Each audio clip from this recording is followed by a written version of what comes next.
দাদা একটু একটু আপনি সরেন দাদা, একটু একটু একটু একটু এদিকে যান।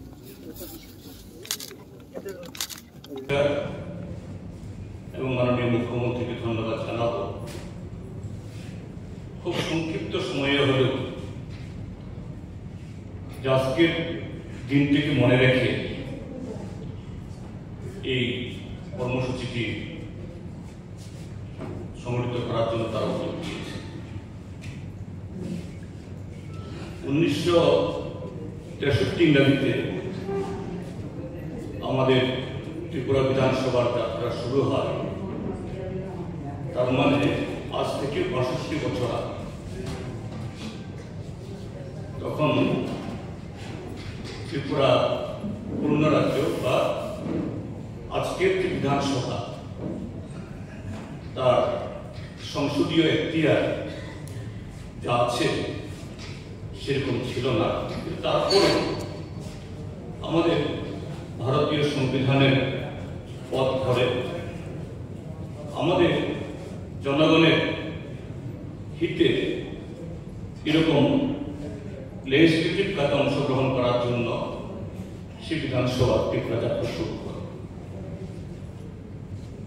তার 9 বছর বাদে 1972 অর্থাৎ 53 বছর আগে ত্রিপুরা পূর্ণরাজ্য হিসাবে ঘোষিত হয় এবং আজকের বিধানসভা তার এখতিয়ার অর্জন। সেদিক থেকে ত্রিপুরা বিধানসভা এটা যে পূর্ণরাজ্য হিসাবে আমরা ইতিমধ্যেই যে গোল্ডেন জুবিলি 50 বছর উত্তীর্ণ করেছি এবং বিধানসভা হিসাবেও 60 বছর বেশি সেখানে হয়েছে। তো এইরকম যে কোনো ক্ষেত্রেতে এটা কোন শিক্ষা প্রতিষ্ঠান হোক বা অন্য যে কোনো, এখন একটা নতুন রেওয়াজ একটা অ্যানিভার্সারি করা, বর্ষপূর্তি হওয়া। নিশ্চয়ই বর্ষপূর্তি হওয়াটা নিছক কোন একটা দিবসকে যা স্মরণ করা তা নয়, বা এটাকে কেন্দ্র করে স্মারক হিসাবে মনে রাখার জন্য এরকম কিছু যে বৃক্ষরোপণ বা অন্য কর্মসূচি ইত্যাদি বিভিন্নভাবে হয়ে থাকে। এখন যেরকম ভাবে নিশ্চয়ই যে এই জাতীয় বর্ষপূর্তি অনুষ্ঠান শুধুমাত্র একটু আনুষ্ঠানিকতার জন্য, তার একটা উদ্দেশ্য থাকবে সুরক্ষিত। যেহেতু এটা বিধানসভা, স্বাভাবিক তার আহ্বান, তার উদ্দেশ্য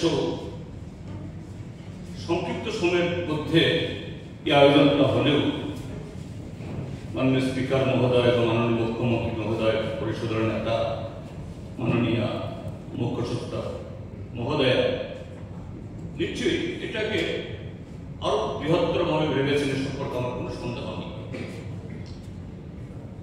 বিধানসভা মানে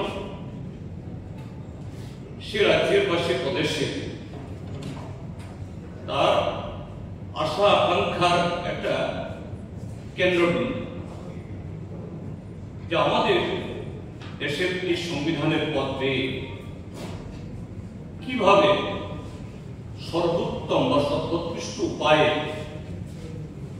আমরা দেশ সেবা করব, রাজ্যের সেবা করব, জনসেবা করব।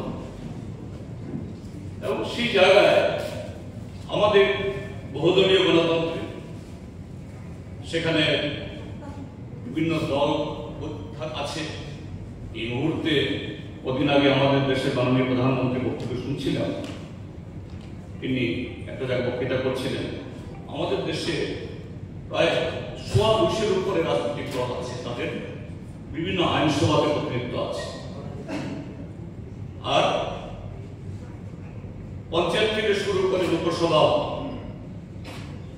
যে পৃথিবীর অন্য কোনো দেশে এত সংখ্যক লোক যে নির্বাচিত হয়ে বিভিন্ন সংস্থার প্রতিনিধিত্ব করেন, এটা কোথাও নেই।